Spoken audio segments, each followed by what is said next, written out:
Love this problem. Could not be easier.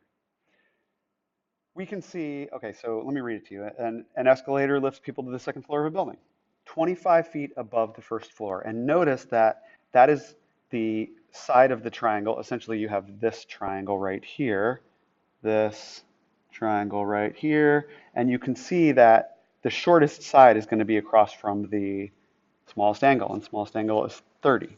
So, and this is implied since that's a perfectly vertical length that that's a right angle. So we know that we're dealing with a 30, 60, 90. Okay?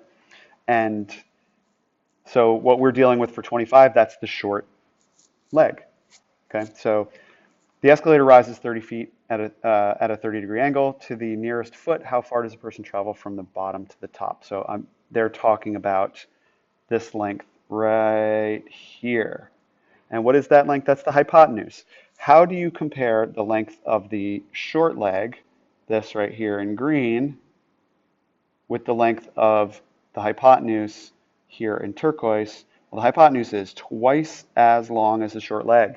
So if the short leg's 25 feet, then the long leg is exactly, I'm sorry, the hypotenuse, not the long leg. The hypotenuse is exactly twice as much as the short leg, or 50 feet exactly.